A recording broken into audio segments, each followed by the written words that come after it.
believe it, everybody is special to us.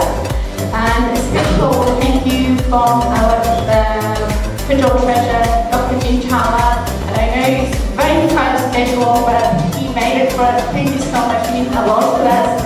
And David Curtis, thank you so much for being here.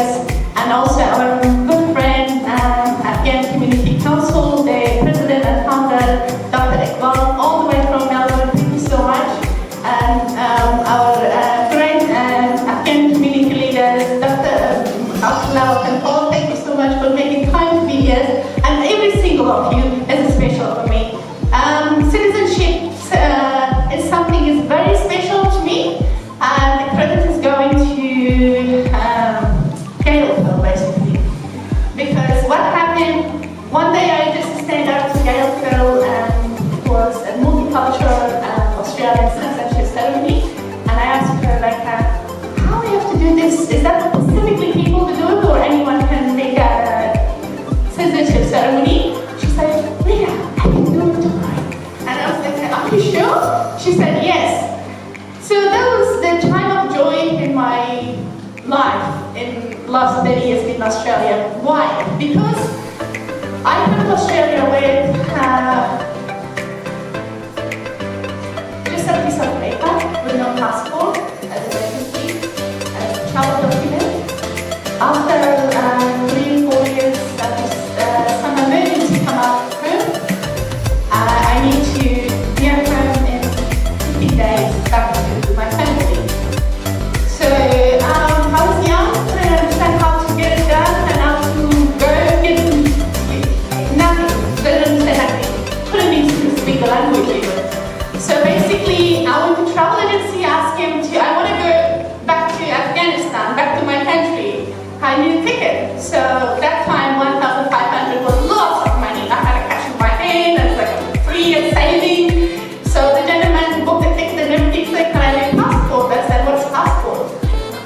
Yeah, they said, what's passport? Because I didn't know what's passport mean or how it's worked. So this gentleman asked me to go to the office of the citizenship and get your passport and all of those things. The main important part of that is the gentleman was sitting there and asking for the passport, and he said, do you have citizenship? I said, no, I don't. I said, did you apply for it? He said, yes, I've done 6 months ago. I said, why do you want to go home?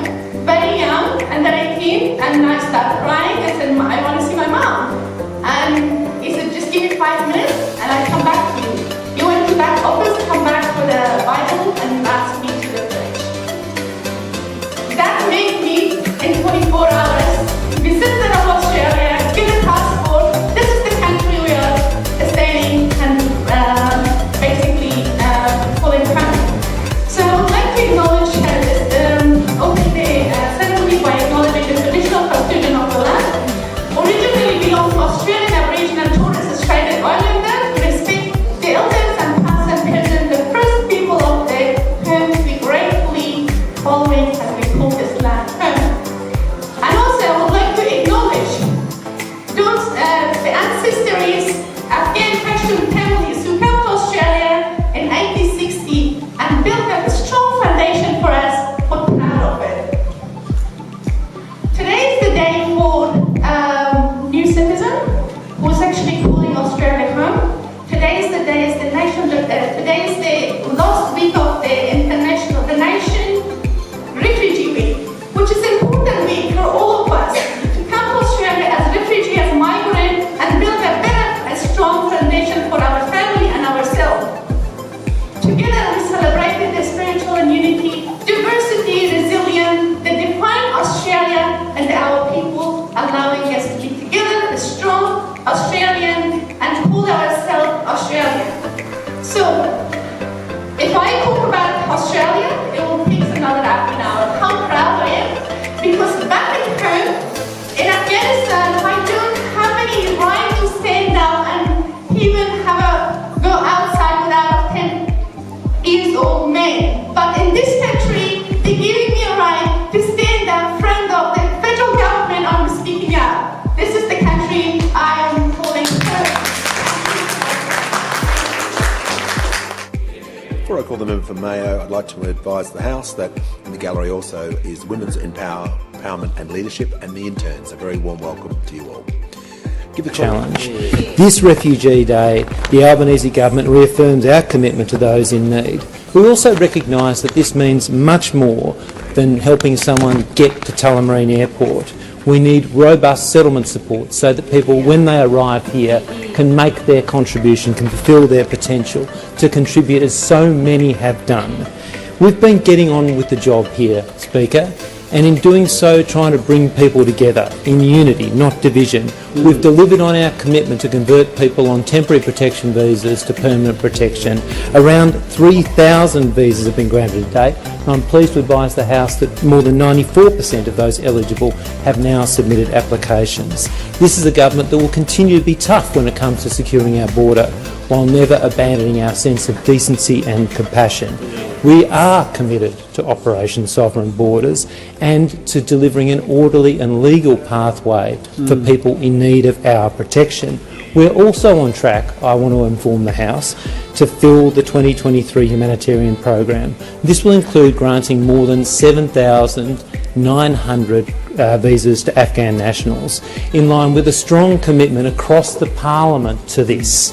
As the then Minister, the member for Mitchell, said when committing to places following the fall of Kabul, this government has always said that this commitment is a floor, not a ceiling.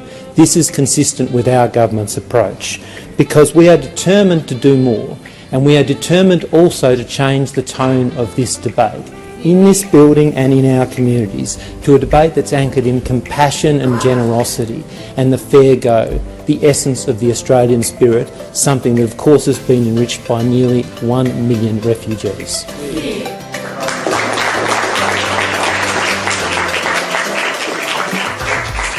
I also thank, while I'm at it, Emily and Caitlin. Now, Emily and Caitlin and I are old friends. We spent some time in Canberra just this past week. It was a sitting week in Canberra, and Rita was kind enough to introduce me to these two wonderful women, future leaders in our community. We had a meeting about some of the issues in my work, but also some of their hopes and aspirations for the future as well. And I'm just so proud and so pleased that you're directing traffic tonight. So if we can put our hands together for